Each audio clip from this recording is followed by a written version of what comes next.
Early relationship building. Now, the buying psychology is such that before a customer will willingly accept a proposal, they have to go through a process.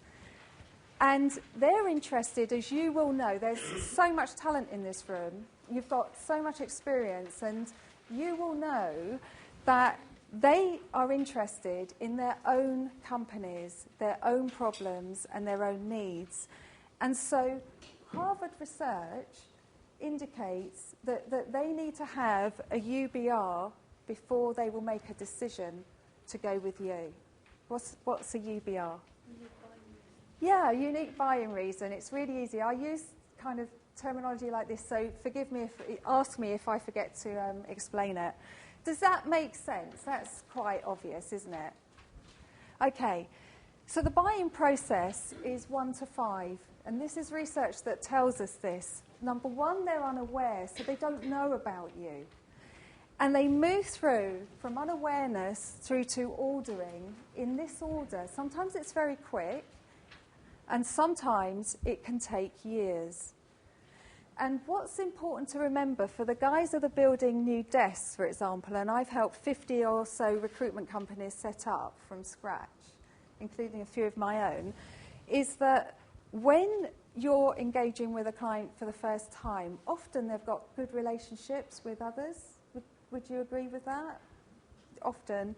And so it's understanding they're at stage 4 or 5 already with somebody else, and they may give you an opportunity, as you'll know, because the normal supplier can't help them at that particular instance. So whether your aim is to be a partner with them long term or not, this is an opportunity to prove how brilliant you are with your service, and then work on getting closer with them next time.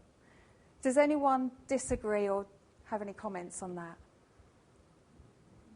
Emma's a headhunter at the moment and a practicing one, so anything to add to that, Emma? Or? I think that it's very difficult when you're making that first call, and we're all in markets where you have to differentiate very, very early on. Denise has got a very valid point in terms of the delivery of that first assignment is incredibly important, but for my money, it's actually having a really good reason, other than the fact that you want to win a piece of business, for phoning them. So being strategic and almost a little intuitive or emotional about the type of people you call, and I appreciate that some of you are in very volume-driven businesses, but if you've actually got a really good reason as to why your business is a good potential partner for the business you're talking to, then it's got to be a sensible conversation. You know, you should be in a situation where you're able to overcome objections with something other than just a foot in the door and a yeah but. You know, all my client base are all HR directors and CEOs of companies. And I know how many calls they get on a daily basis from people they simply don't want to hear from. But if you stage it and you know why you're talking to them, and it has to be about more than just you, they'll hear that. They get that. And it's difficult to prove and demonstrate, but it's, of course, and the other thing that Denise said that I think is so relevant is be patient. You know, I've got clients that it's taken me 10 years to get a working relationship where I actually trade, and it's well worth it, because when it comes, you're almost instantly at partner stage. But if you put down the phone, pissed off because you haven't won a piece of business, and you never call them back, you may as well forget anybody from your business calling. And the mistake that some relatively new recruiters make is they'll make a call when the client really doesn't know them, expecting to get a job or a meeting, and that's too much to expect at that time. So it's understanding where you are, where that client is in terms of knowing you and you knowing them, and approaching it in the right way, appropriately for that relationship. So the stages of the customer relationship are such that this is going from step 1 to step 5. I hope you can see this, guys, but start off, maybe they're just another customer, and you build up to true partnership. And as Emma said, that can take years. One of my best clients when I was running my recruitment business before I sold it took 3 years to get in front of them even. But once we did, that was it. The relationship grew so that it became a really great client. And so when you're just, they're just another customer, often you're just another supplier. And when they become a client of yours, you are a supplier, and then you become true supporters of each other. What does supporters mean? What kind of things do you do in the relationship? You don't have to put your hand up, just shout out, honestly, Ben. Promote their business? Yeah. Do you do... Speaking highly of their business? Yes. So you can't help it. Yeah. It's a bit like with me. You can see my hair. If I find a great hairdresser, I will shout about it. And if anyone can recommend one, let me know. But a supporter, then an advocate, where you go out of your way to really help each other. And then true partnerships. Who has those types of, show of hands, who has the levels 3 upwards? Right, so virtually all of you. So you know what this is about then? Great. Any questions? Okay. Right, so early stage sales then. Now, I haven't designed this to go into detail, but if you want detail, let me know. So just the tips are, be realistic. If you've got a database of clients that you really want to get close to, don't set yourself up to fail with the way you're going to work with them. The first time you contact them, as I said earlier, you're not likely to get a meeting or a job or even talk to a decision maker. Yeah, you just research. But the target qualification, what that means is make sure you know exactly who you're trying to target. So your target client ID is really important. Obviously, they're going to be in the sector you're working in, and they're going to recruit the type of people that you want to recruit for them. But what else is important to you? And it will vary from company to company. Are they liquid? Why do they need to be liquid? Yeah, well, they've got to pay our bills. So that's part of your criteria. What else?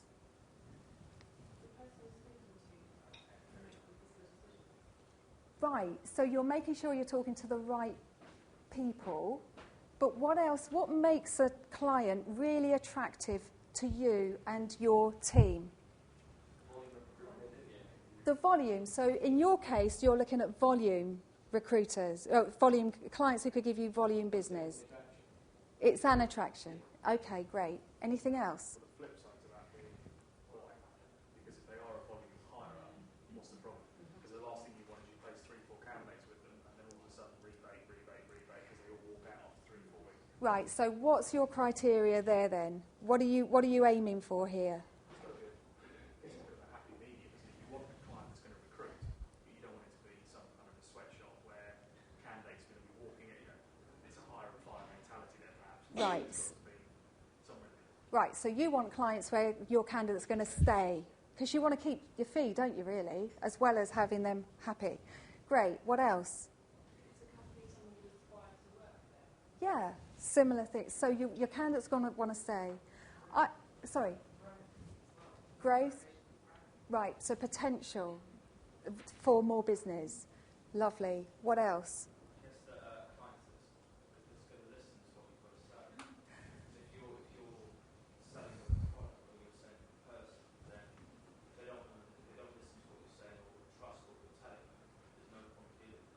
Right, so what you're saying is, which I love, is you want clients who are going to work with you to find them the right people.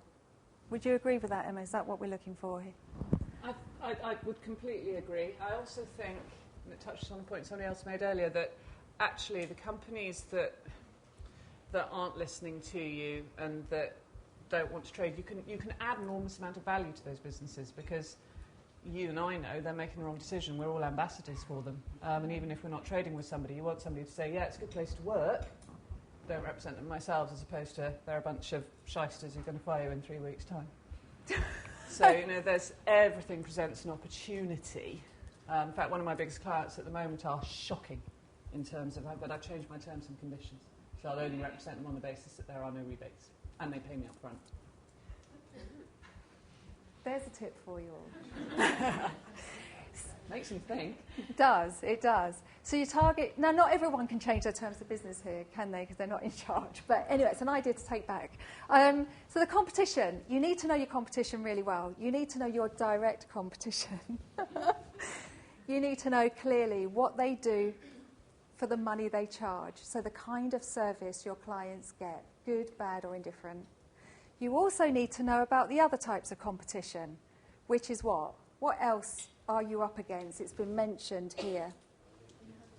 Yeah, LinkedIn, social media, what else could they use? Yes, internal recruiters.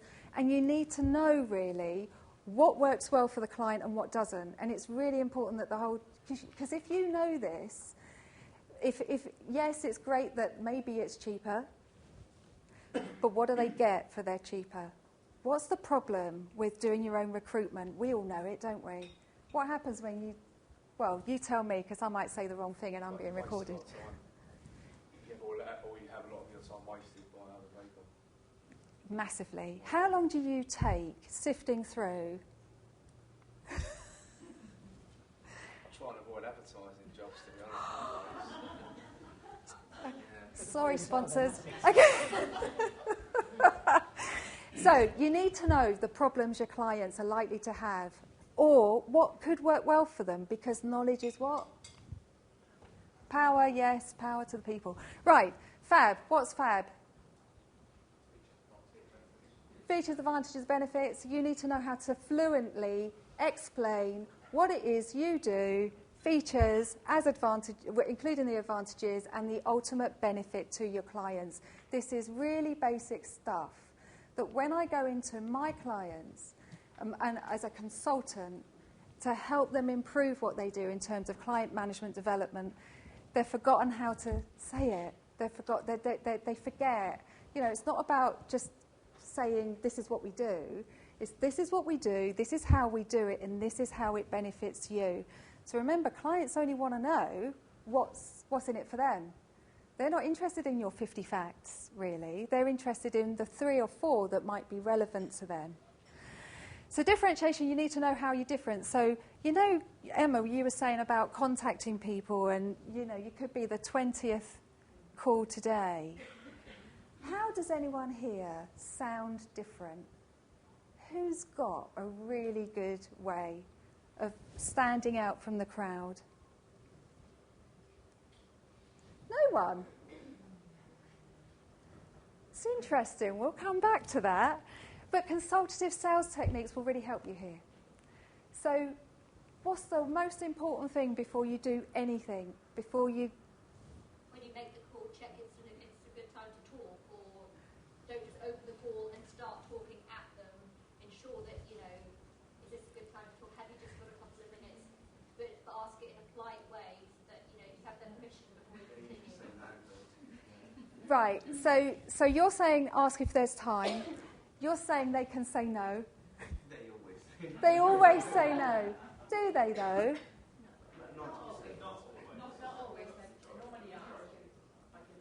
Right, show of hands. Who asks, do you have time to talk? I say, is it convenient? Or is it convenient to Or if talk? not, can I call back? Great, so the majority. What's your sector? Ah, yes. Okay, then you carry on doing what you're doing. Because, yeah, okay.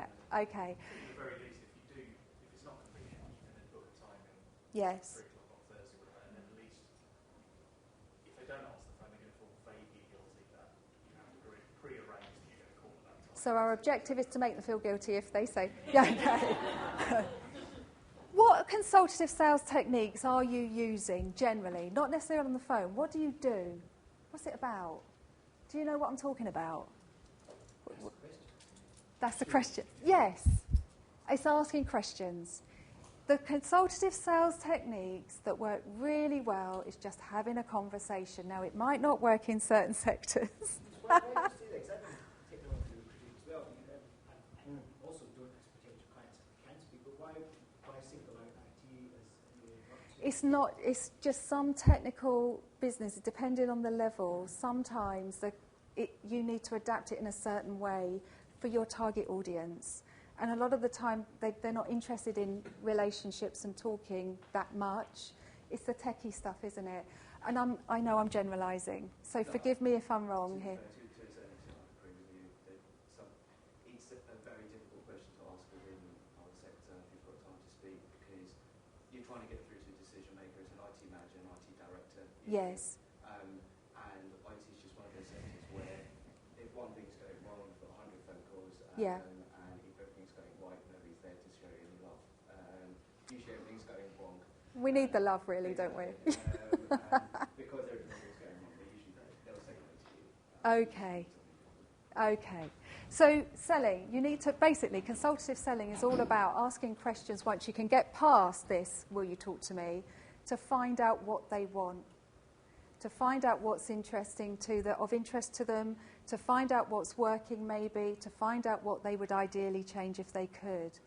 And once you know that, you can then talk about your business as benefits to them and relay it to them in their reality. So if you want more detail on that, I could do some of that at the end. But you need consultative sales techniques in this market, and I work with so many different sectors where this really does work. Any comments or questions on that point? Okay. So you need to know how to do objection handling. Oh, no, you don't. Oh, yes, you do. So, objection handling, there are techniques to handle this. It's just like customer complaints. Who has a fantastic technique they use? Who would like to share? Nobody. Is that because you're not being very generous with each other?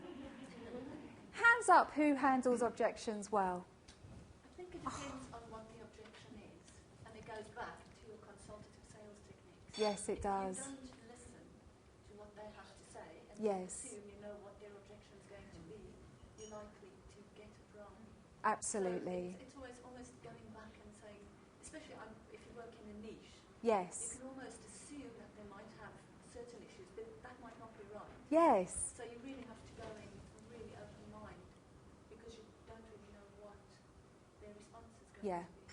And when you do get an objection, maybe you've got the knowledge that gives you the ability to answer it. Most often, they have similar objections about the recruitment industry, so you sometimes have to say, I understand what you're saying, or I know what you mean. Yes. But they might be a Empathy. bit away. So you're on their level.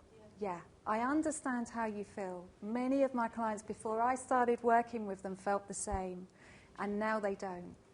Now, that's a bit cheesy. That's just No, off the cuff. If you're But lucky to have some good client names to drop in, they'll go, oh yes, I know him. Or, oh, Yes. Okay. And then you sort of build it. yeah, Emma will relate to that in search. Absolutely. Yeah, no, that's where you use the examples, as you said, of your existing client base. That's exactly the problem that Unilever had. You know, they phoned up saying this, so we said, and it's a very easy way of demonstrating your client, demonstrating your capability, and overcoming the objection. Now, a lot of people have left recruitment because it's tough. And this client relationship management stuff is a bit hard, isn't it? So, who enjoys the business developing and the cold calling and the... You know, some of us do. Great. It's an addiction, isn't it? Once you get into it. I challenge you to practice this. I mean, I'm not saying do 100 calls a day, because I really personally see that not working. But even if you do 5 quality, meaningful business development calls in a day, or if you're high-level search selection, maybe 5 a week, but make them count. And the thing about selling is, again, I can't stress how much knowledge is power. Research, research, research, research. Look on LinkedIn. Find out who knows who. Find out what's going on in that organisation's sector. You know, be knowledgeable when you make contact, because that will make you sound different. Right, so closing. Closing, I don't like the term. It sounds really manipulative, which is odd when I do training and workshops on selling, but it's just getting the next commitment. Getting the client to agree to the next stage, that's all. And in consultative selling, when we're trying to give as much and we're looking at, you know, from their point of view, often we forget to close. We forget to ask for the next commitment, and I'll go into that shortly. But admin. Hands up who's good at admin. Oh, boo. Okay, not too bad. Brilliant. What admin that we do in recruitment is going to really help us to build the relationships? What kind of things do we need to record, please? Spoke to a client, email them, Yes. and record when you're going to call them next. I never record when I'm going to call them next. Do you I'm not? so excited. Only the next day, probably, when I remember, oh, I never read that. But at least you do it the next day. It's about, and record the conversation, yeah, in detail. Yeah, I had clients who thought I had a fantastic memory because I remembered when they were getting married and the names of it was record keeping. You know, it can make you look so good. It's the simplest thing. If just in the appointment you put, dogs called Bozo, it really does. And also, you're overcoming the perception of recruiters. The reason they all hate us is they think they're all shysters and if you come back being professional and consistent the whole way through a business development, you're demonstrating what your way of going about business is. And that's incredibly important. Your sales technique. There's a risk of sounding a bit cheesy though, when you're too familiar, you remember too many things. I remember one client of mine, I remember he supported Charlton, and I made a comment as I'm saying to him on the phone, it just sounds cheesy, he knows I've written it down. They might. I don't think they mind if you're human. I think the reason why a lot of customers dislike recruitment consultants so much is because they sell so hard. They never put any personality into what they do. Yeah, it's hard selling. That doesn't work. I think you can only use this sort of stuff with people that you know reasonably well, though, because you will sound like a bit of an idiot if it's someone that you clearly don't know, or you might maybe haven't even done a single deal with. You need to be careful. Yeah, I would say that might apply to the first call, but not the second. So again, you're assuming you want to get a piece of business out of that first call. Yeah. You can't. No. You've got to draw it out longer. So the second, third time, how you doing, Babs? How was the barbecue? Is a lot better than it's so-and-so from so-and-so. You may recall we spoke 3 months ago. And at the same time, we need to remember that in certain sectors, they're not going to want some of this. So you need to adapt. And you also need to be speaking the language of your target audience. So if you're working at low-level recruitment, then you're going to talk to people that may be quite junior. So you wouldn't talk to them about strategy, for example, because they'd be a bit, overcome with that. Whereas you would speak about strategy to your more senior contacts, maybe, and return on investment and all that kind of terminology. So it's about speaking their language, stuff you maybe already know, I'm sure. But admin, please, when I built teams before, if you can record what was said and you can build on that next time, great. You really will make a difference. So now, telemarketing. Let's go. And I'm going to agree to disagree with you on the, finding out, are they Arsenal supporters? Talk about Thierry Henry or whatever you're doing, So, for telemarketing, absolutely clear objectives. Please don't think you're going to get a meeting with them on the first call. If you do, great. That's a real, extra that you weren't expecting. But clear objectives should include, at least, making contact with whoever you've tried to make contact with, so whoever is right for you. And it's not just the decision makers. It's flag carriers. It is. It's people, you agree. Who are flag carriers then? Well, who's a flag carrier for you? Anybody. I've got gatekeepers who are flag bearers, know them on a first name basis. They tell me exactly what's going on within the company. Yes. Yes. Gatekeepers are your best friends. Make friends with them. Don't ignore them because they like to feel important. So ask for advice. They're great. I'll pay you later for saying that. So, but it's everywhere. Everybody in your network that has anything to do with that organisation, you need to be in contact with, because you want everybody in the organisation to be saying you're fabulous, because that builds awareness. It's not just about your overt marketing. It's about what people say about you, the stories they tell about you. So your clear objectives may be make contact with somebody who's relevant, share some useful information, start to build the relationship, And for goodness sake, get a call pattern. Logs for the next call. Because where I've helped build businesses, it's that alone. It's the record keeping and logging the next call to be made that builds these relationships. I've gone into companies where clients haven't been called for 4 years. And then they wonder why there's no business coming from those. It takes time to build those relationships. And you do at the next call, it's much easier. Hi, this is Denise from blah, blah, blah. How was your wedding? Ben might disagree. But you can do that with most clients. Would you not agree? Easy. Now, this is a first call here. So you need clear objectives for the call. Ideal, second best, third best. Valid business reason for your opening statement. It's got to be really strong. So who's got some really good examples they can share? Nobody. Oh, thank you. You've seen something on their LinkedIn, perhaps, obviously, if you're connected to them, and they've had some new advance in their, within their industry, or they're opening, or they're having a new product, Yes. or they're having a celebration event.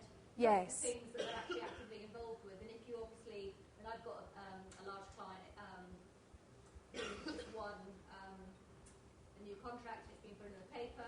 So dropping them a line, whether it's a call or a quick email to the MD, just to say, saw that. Yes. People love, obviously, to be recognised. Yes. So again, it just puts a nice flavour. So when you do next make that call, they remember you fondly or in a positive light. Brilliant. And you need to have something that's relevant to them. It's a valid business reason from their point of view. It's not from really your point of view. It's what's going to be of interest to them. And a lot of companies that specialise in telemarketing, where you can outsource to them, spend 2 weeks getting that right on behalf of their clients who they're going to do telemarketing for. So I would, in most cases, check it's convenient to speak. But the introduction needs to be based on the valid business reason for being in touch. So I've been working in X sector for 25 years. I've helped organisations like, I don't know, Motorola, Ericsson, whatever is relevant to the sector. To save time, money, whatever it is. Don't make this sound cheesy. This needs to be right for you. The bridge. I don't know if I could do the same for you. But the reason for my call, or I thought it was about time I made contact with you because we've not spoken before, or so-and-so suggested that you might be interested in how we've helped, whatever it is, and then questions. So I don't know if I can do the same for you, but could I just ask you a couple of questions? And then you need to find out whatever it is you want to find out. But generally, it's what's working, what's not working, what they would do. You need to find out what they like, what they don't like about what they do now, and then you have the opportunity to differentiate.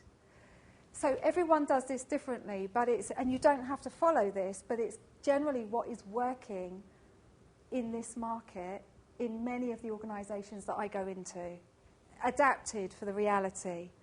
So do you know what? Our clients found that, and they're getting this. I think it would be, you'd really like the way we work, wonder if we could meet for coffee. That works for one. I'm just quoting verbatim what somebody says. So try it. How does that sound in comparison to what you do for cold stuff? Is it rubbish? I think it depends on the sector. Yes, it does. Examples, the majority of the people that we speak to, if you go in with opening statements, if you go in with trying to sell something, they can smell it a mile off. And Yeah. they don't want you to sell them, they want you to understand their business, the Yes. sector. They don't want to speak to a salesperson, I guess. So it's Yes. a way of disguising the fact that you're selling something. Disguise. I like the word. Without being deceitful and dagger about it, obviously, but it's a way of disguising that you're selling something as more of a conversation rather than. This should be a natural conversation. I know it won't feel like it because you're talking to a stranger, but if they feel that all you're doing at the moment is seeing if you might work together in the future. You don't know. I don't know if I can help you. Might work for you, might not. I'm usually pretty direct. Good for I'm you. obviously calling because I want to establish a business relationship with them, and I say who I am, what I do, and I'm interested in finding out if there's potential to establish a business relationship. Great. And they'll go, oh, okay, that's a bit direct. Why? And Yeah. then I say why. So then you say your benefit, it and then works talk. because I think, well, I specialise in sales recruitment. Yes. So my customers are sales directors, Fab. and they do not want a sales pitch. Yeah, they don't want any faff. They get so many sales pitches that they just want you to say what you want to do and get on. So this is what I am. This is what I do. Let's talk about it. Great. It works for different sector, different ways. But it wouldn't work in some that I know, but it works for yours. And then you need to close. So could we meet for a coffee? No, you can't. How about we remain in contact? That's what you want. You want some kind of agreement that you can call back and get their agreement and suggest a time. So if the conversation goes quite well, you'll be able to gauge how much potential business there is there. And you might suggest it's worth a monthly call. Or it might be worth a 6 monthly call. It might, whatever. So most of my clients expect me to call them every 6 months.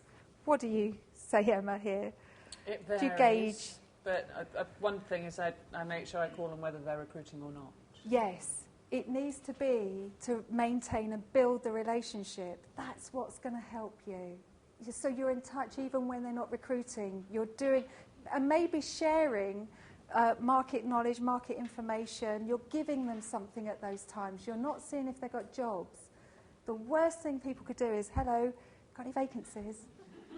I mean, that's from the 80s, isn't it? You know? Oh, it's embarrassing. Please don't do that. Admin again, record that conversation. And it's the follow-up that works here.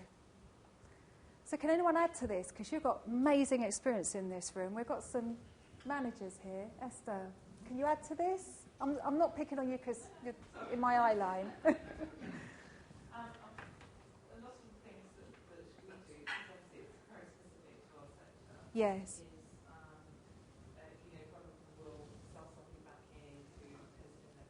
Or we'll sell someone in who has got relevant experience, perhaps has worked on one of their competitors. Sometimes that works, sometimes it doesn't. Yes. Be careful about that. Yeah. Sometimes I want someone who's worked with one of their competitors. No. Because they think that actually might be a good competitor. So you have to be a bit careful about that one, but that works quite well. We do a lot of reverse marketing of candidates into our clients because they tend to like that approach because again you're giving them something hopefully that they want. That's tangible as well. Yeah, it is. Yeah. It is tangible.